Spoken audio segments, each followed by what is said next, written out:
Hello everybody and welcome back to the channel. On this channel we talk about all things fandom and we talk about them in a positive way. If that's something that appeals to you, you know you've come to the right place. And today we're going to be doing a spoiler review of Halloween Ends and why not. It's not something I normally do on this channel, a spoiler review. I tend to keep it all spoiler free. So if you haven't watched the movie yet, you might want to skip this video until you do, because everything from this point on will be spoilers. So let's jump right into it. So the film opens up with Corey babysitting, exactly like we thought it was going to open up. And he's babysitting. The kid's kind of a brat. The kid kind of is an absolute brat. The mom says, now, this is the thing, a lot of people said that the kid is supposed to be afraid of Michael Myers and then he's watching a horror movie and people don't understand why.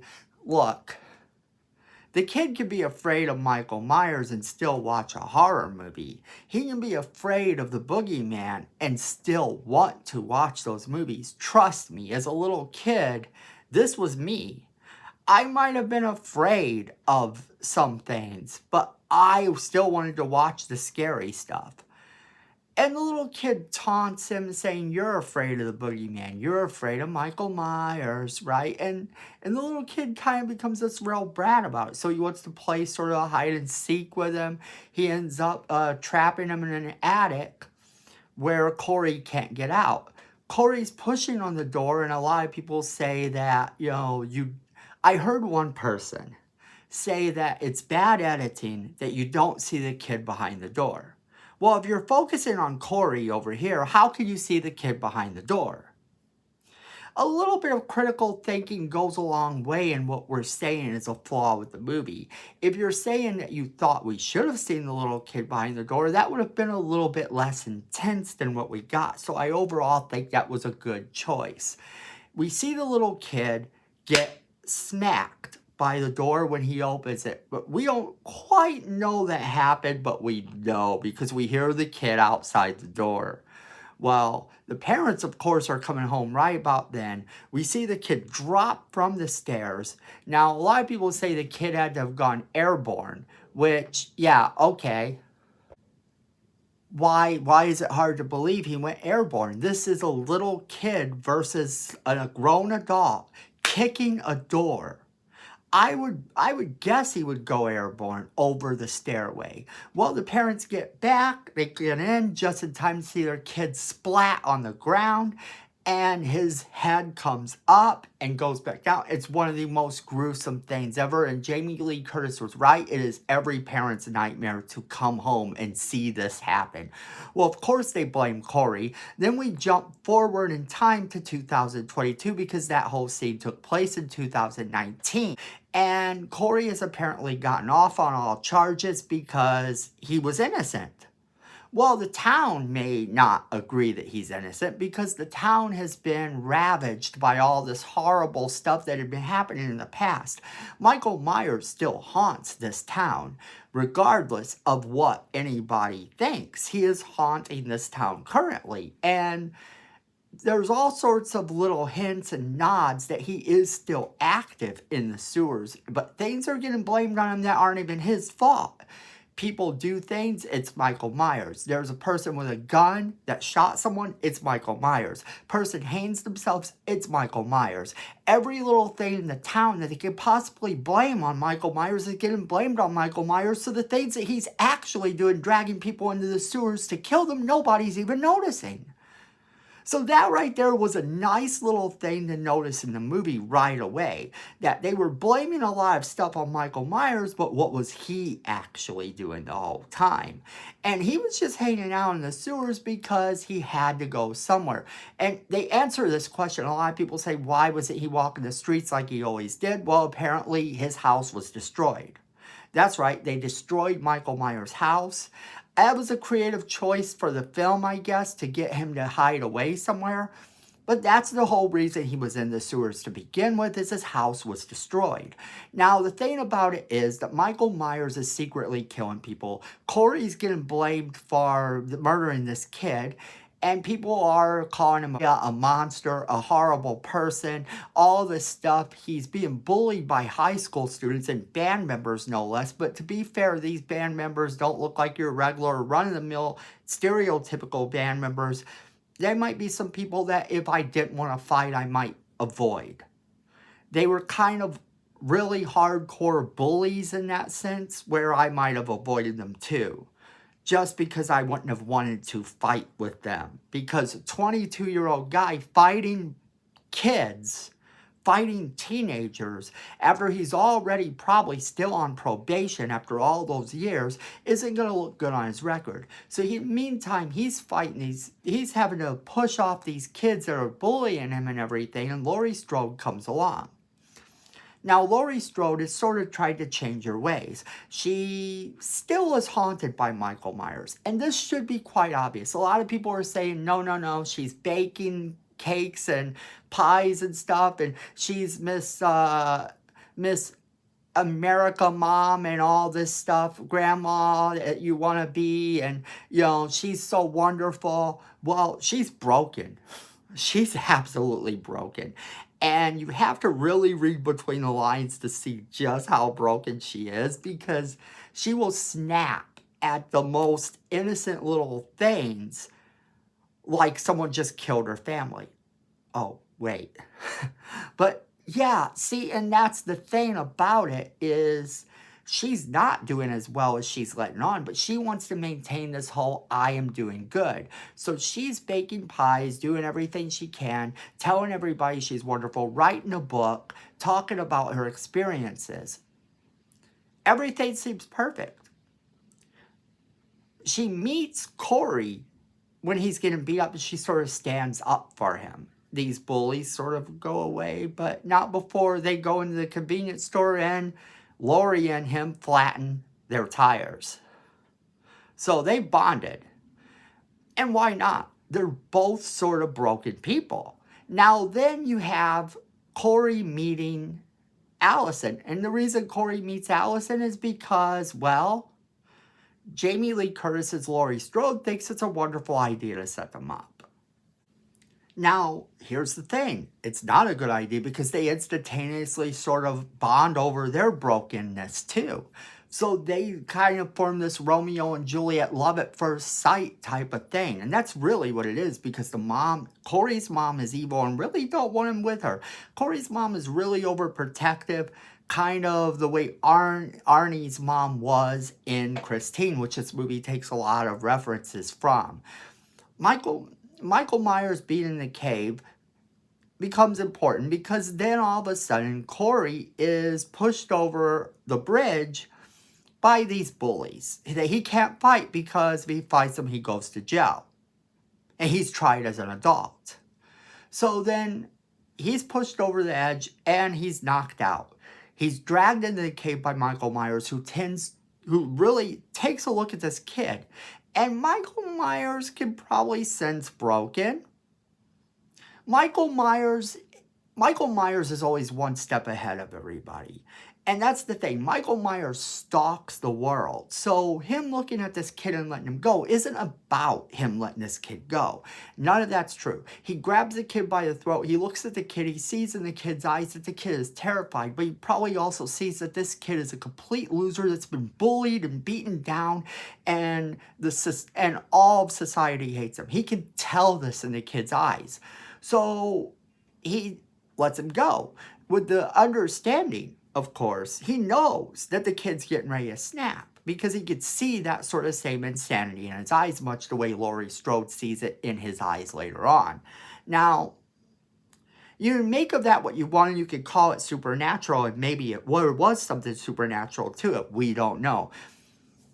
That's debatable, and that's part of the read between the lines, debate how you will. I tended to see it more as he saw what was going on in the kid's face because he knew that feeling his whole life. He knew what it was like to be the insane one, to see that crazy, just the way Laurie knows what it's like to see that crazy in someone's eyes. So they instantaneously recognize their own. So basically, he lets the kid go, knowing the kid was about to snap. Kid's dating Allison. He goes to a party. the mom of the kid that he accidentally killed is there, says some words to him, gets him mad. He goes out of the area, tells Allison to stay away from him. When he tells Allison to stay away from him, you know, he's had it. He's done. Laurie Strode don't see it coming. Allison don't see it coming. He's done. So what he does is he decides that he's going to go back. And he's going to see Michael Myers again.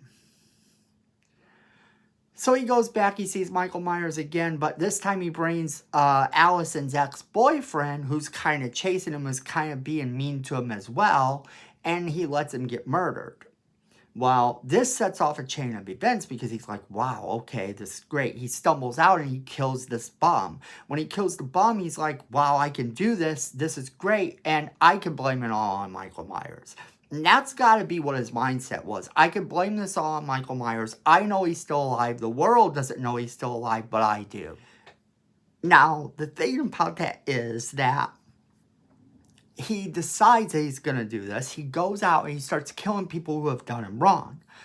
Well, then eventually he decides he's going to take care of these teenagers, but he's got to go back and do one more thing because by now, Laurie Strode knows what he's about. Laurie Strode stopped and Laurie Strode looked at him and she said, okay, I know who you are and I want you to stay away from my daughter. Well, that's the final straw.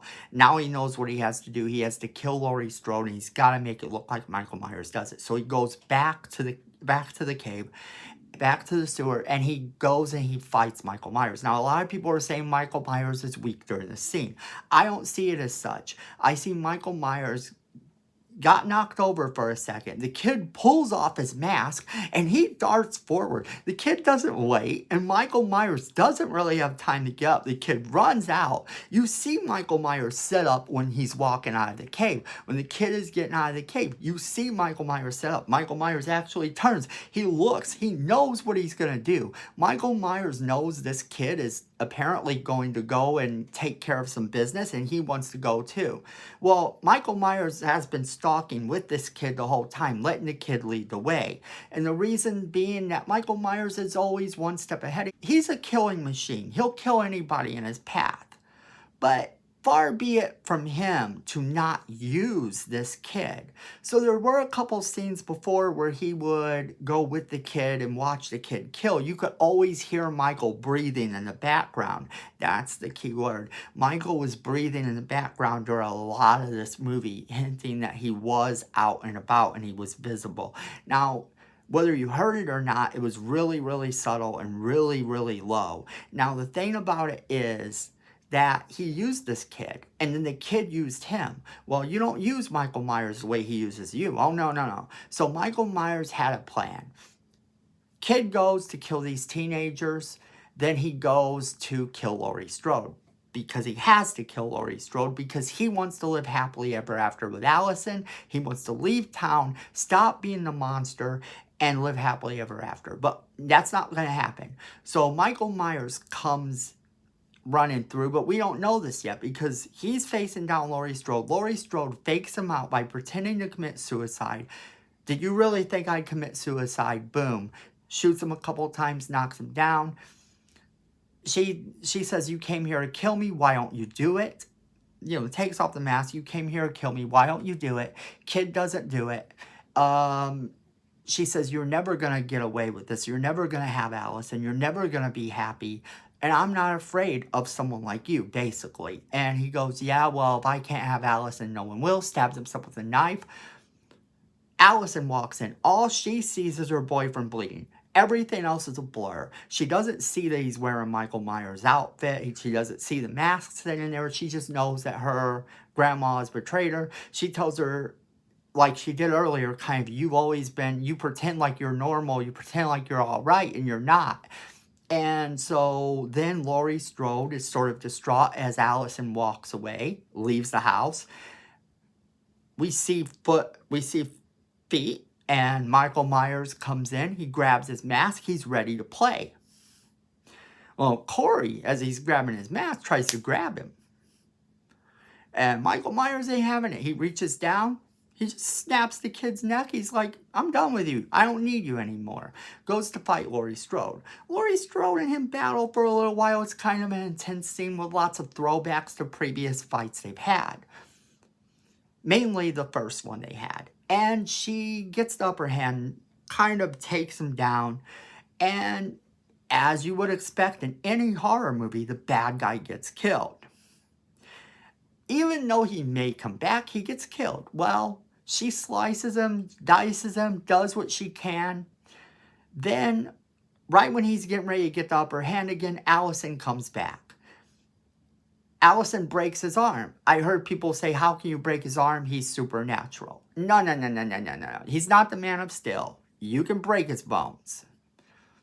So she breaks his arm. Then we see them take him to the junkyard, and we see him get crunched up. And that's how the movie goes. Now, that's the thing about it, is it's definitive for Laurie Strode's story. It's a send-off to her. And it's very psychological and very character-driven. So that's where you have to go with it. And I know that people have been saying that's stupid because Michael Myers is in it a lot less. Well, here's the thing. Michael Myers is in Halloween Ends for 10 minutes and 55 seconds. He's in Halloween 1978 for 9 minutes and 37 seconds. So that's the plot. That's what happened. That's our spoiler review. You know where I stand.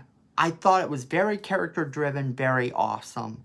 But only because of the character-driven parts. I'm not giving the movie any major props. It's by far not the best Halloween movie I've ever seen. But it wasn't as bad as some of the people would have you believe. And for that reason, you know, you just have to be able to read between certain lines and look at things from a new perspective. And I'm not telling you how to watch your movies, because if you watched it and you didn't enjoy it, then bravo. That's all good. We're still friends. I love y'all. If you watched it and you truly enjoyed it a lot more than I did, and it's one of your favorite movies of all time, then bravo. I love you. You're awesome. It's great.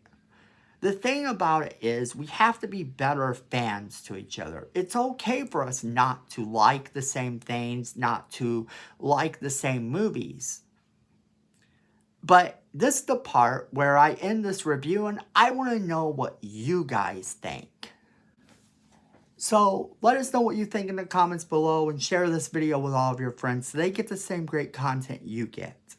And can be a part of our conversation as well. And then don't forget to hit that like button. YouTube loves it when you hit that like button, and it helps our channel. And Miko says we need more subscribers. And Miko knows what he's talking about. I guarantee you he's not possessed by any sort of evil. Well, that's debatable. But he says we need more subscribers. So definitely hit that subscribe button and hit that notification bell so you don't miss a single video we do. And friends, yes, at the end of the day, fandom is family.